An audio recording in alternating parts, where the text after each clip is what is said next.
Hello, Phoebe. Hello. Hello. How you been? Good to see you. I can't believe I'm speaking up here. Mm. So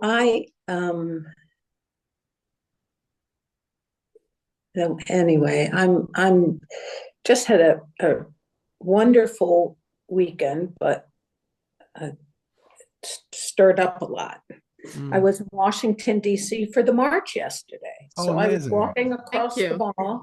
We were on the, no, I was not part of the march. I was on the way to the National Museum. Oh, Uh, okay.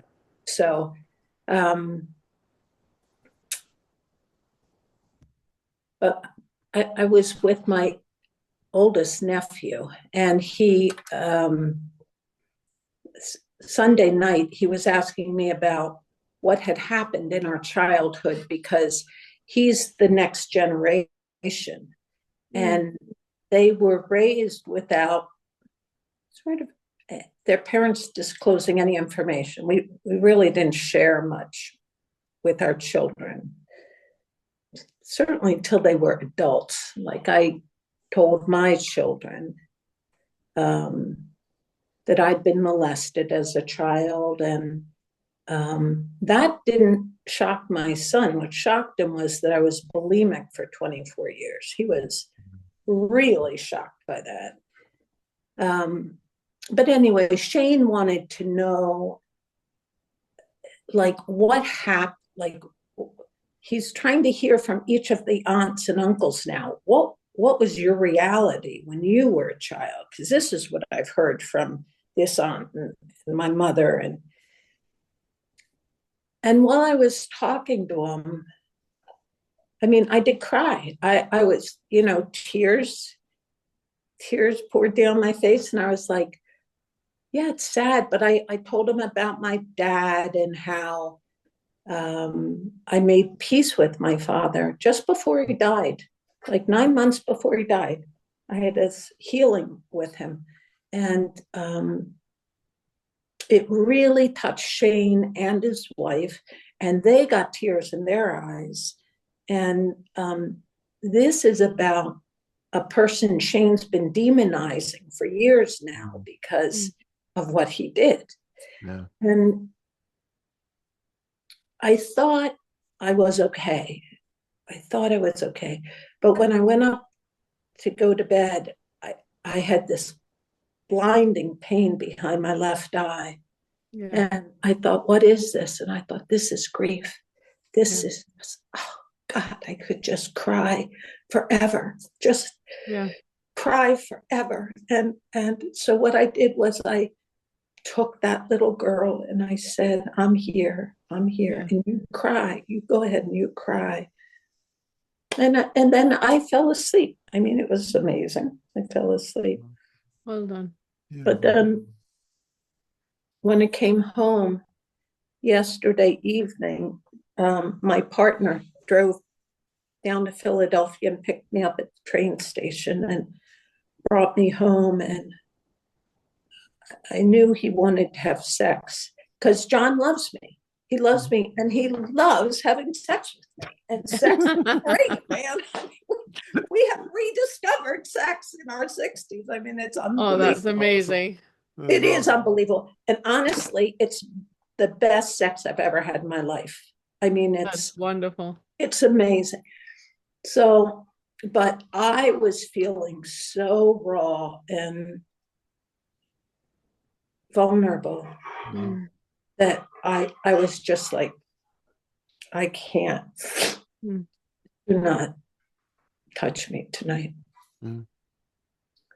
And then this morning, he climbed into bed on my side and wrapped his arms around me, and we just cuddled. And I said, oh my God, I really need this. Yeah. I said, this is I need comfort sometimes. And Yeah. I need to just be held where sex isn't always the issue. And he Yeah. said, well, it is always the issue.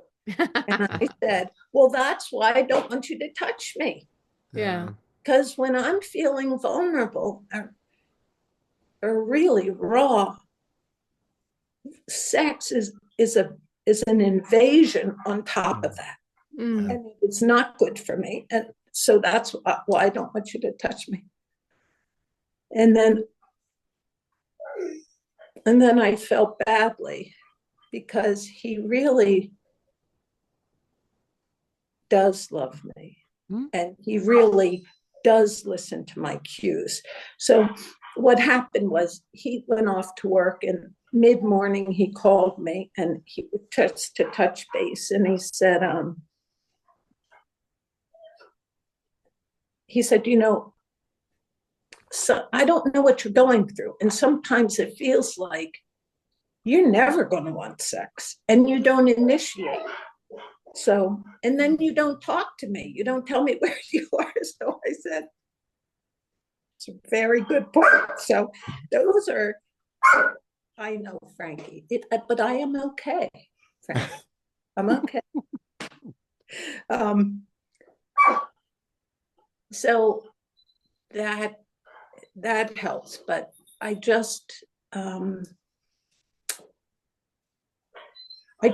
think wanting to come on today and say, trying to heal from this early childhood trauma, it's really hard. Yeah. It's really, so is painting though. Like painting, trying to learn oil paint. This is really hard. Yeah. And so I can look at it in the same way and say, yeah, it's okay, it's hard. Yeah. But you want to be a good oil painter. So keep doing it. It's also, yes, it's hard. It's like walking around with deep traumas in our lives, and we are suppressing is hard. And really opening up for everything and feeling what has happened is hard. Pick your heart. Right. Both are hard. Both are hard. And the other thing I just want to say is that because we hear that a lot, that men they just want sex, and they don't have that feeling of intimacy. But I actually think it's part of the way that men were raised, that they have never been taught that they can have feelings in their bodies, that they just feel. Men were never taught that it's okay to feel. Sex is okay, but feeling is not okay. So the only way they can feel is by having sex. So it's something that men need to teach themselves. And if you're in a relationship with a woman, or if you're in a relationship with somebody that knows that you can actually feel in your body without sex, then practice that. Yeah. But it is something that a lot of men need to learn, that feeling is okay. Having feelings and emotions and just allowing them to be, not resolute and not divert and not anything, but just sit with it. Just sit with it, like you did with suddenly the body just started to cry, and you just allowed the body to cry, and you were just sitting with that. That is something that men need to teach themselves. We have a head start because women are taught it's okay. Women are emotional and we have feelings, and women cry all the time and all of that. Well, yeah, that's actually quite a gift to be able to feel our body and to feel something beneath the neck. For a lot of men, it's just head on a stick and genitals. There's not much else.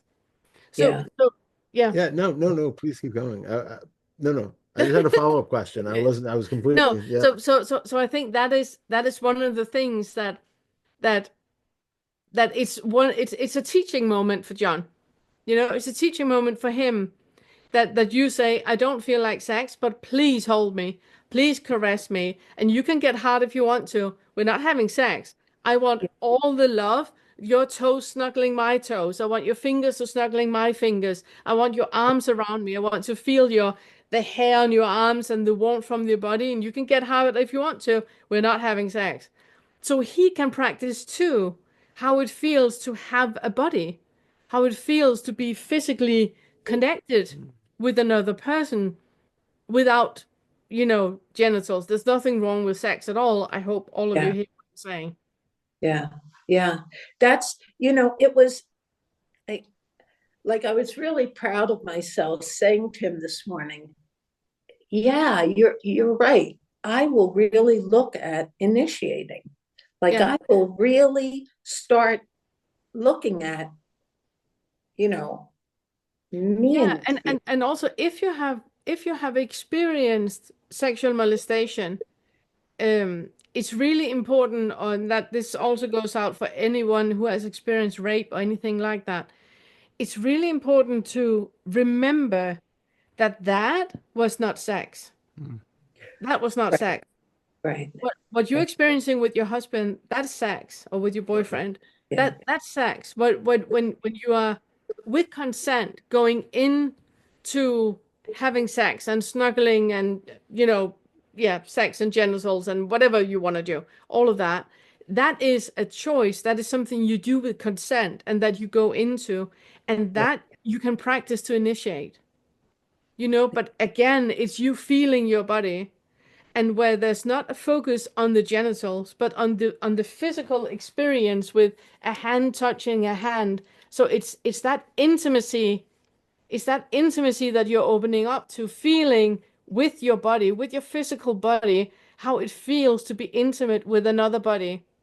So it's Well, not so much the copulation, it's not so much the penetration, it's yeah. all the other stuff that's important with it, and that you can initiate, I mean, in Tesco. Well, I was going to tell you that last night I was holding hands with you in bed, Pernilla. Oh, Because I just said, I just imagined just holding your hand, and I just felt comfort. And your hands are super soft, by the way. I don't know They how, are. but your They're hands are like super soft. probably smaller than you expect, but very soft. um, but I'll never know because I'll never really touch you in person. probably not. No, I will be waving enthusiastically from a distance if I ever meet you. Yeah. But I just, what I needed to just put this, I needed to just be vulnerable somewhere.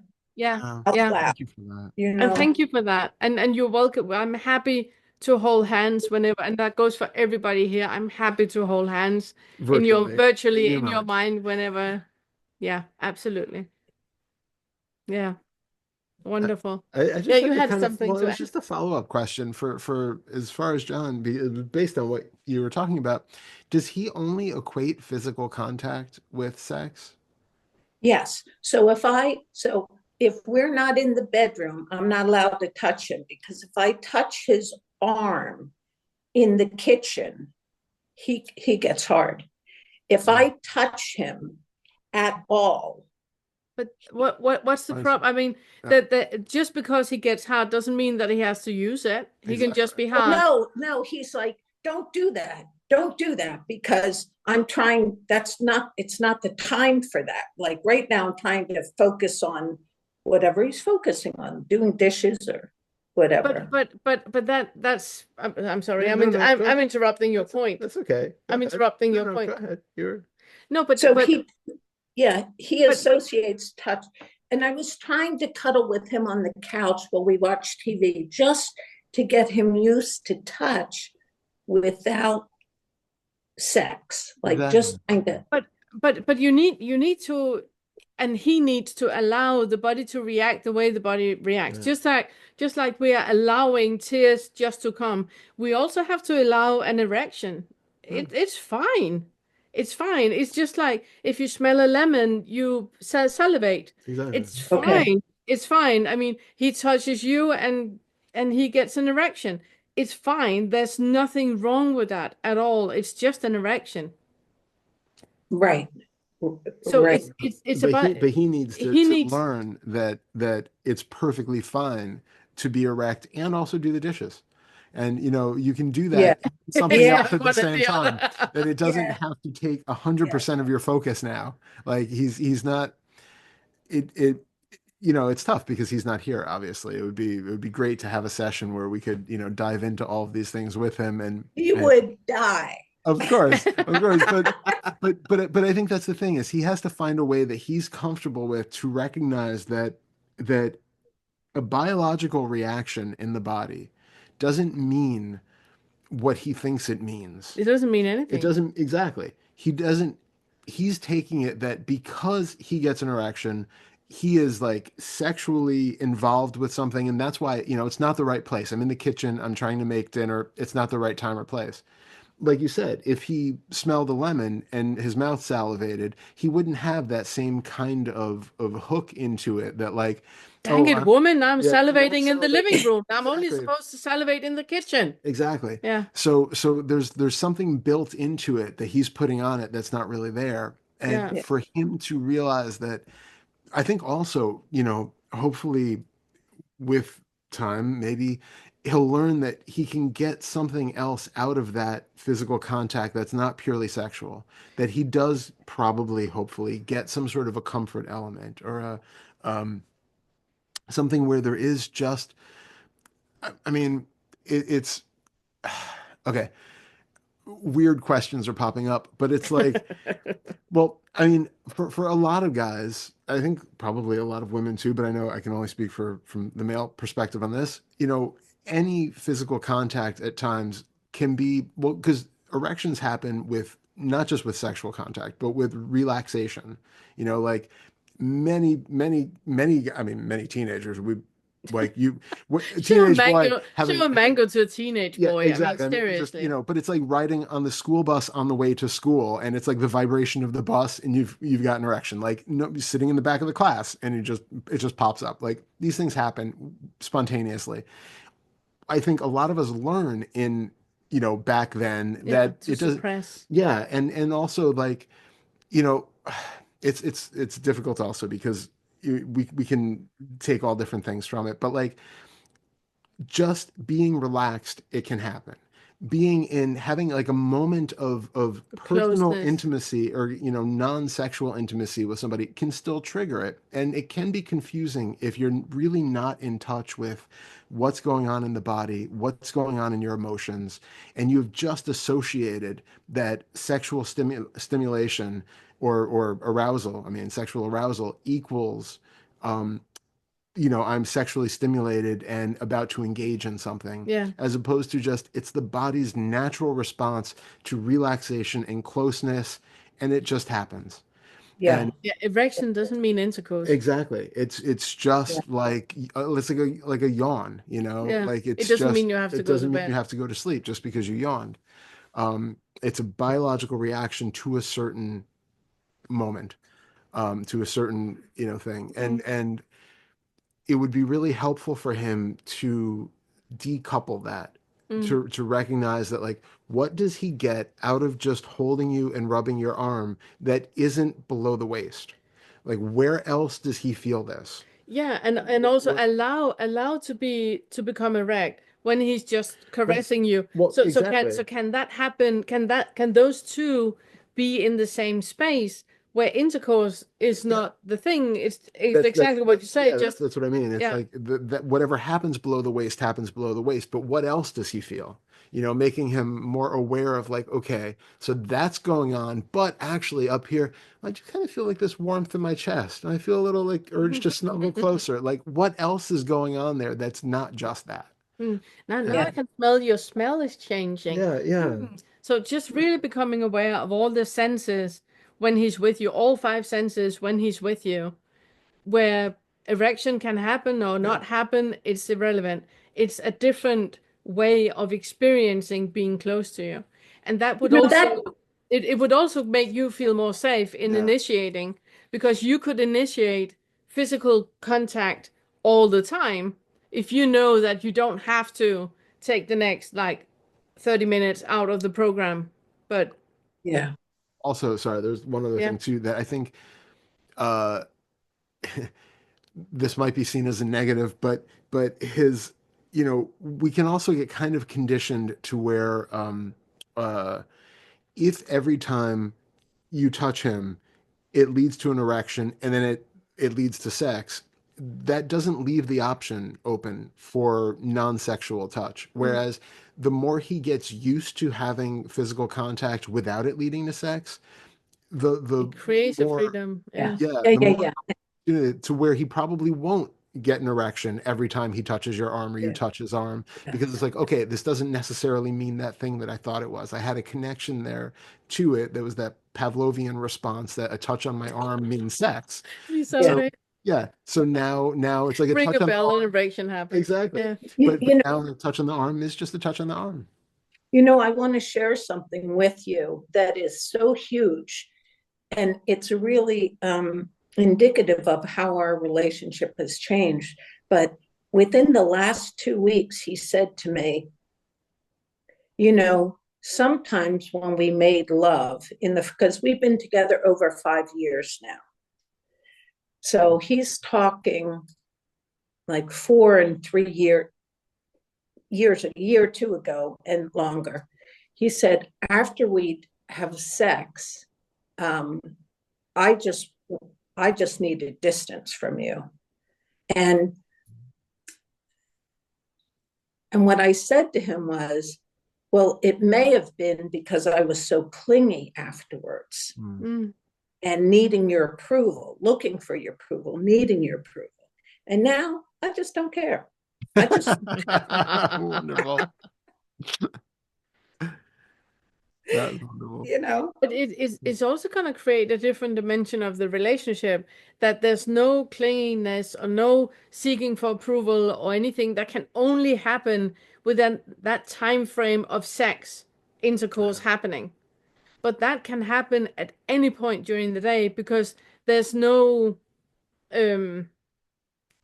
rule about that an erection needs to lead to intercourse.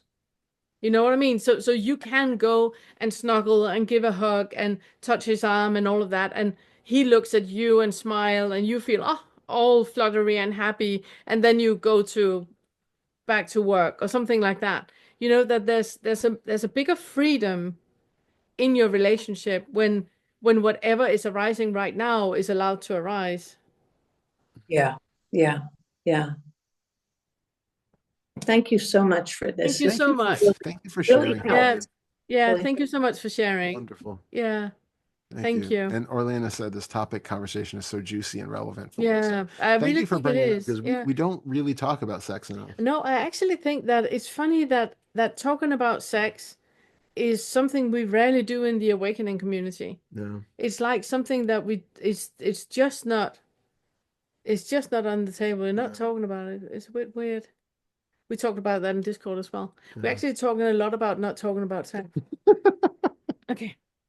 I just want to check if Brian is still here. Thank you so much, Phoebe. Sorry. You're welcome. Thank you so much. Really wonderful Thank seeing you. Thank you.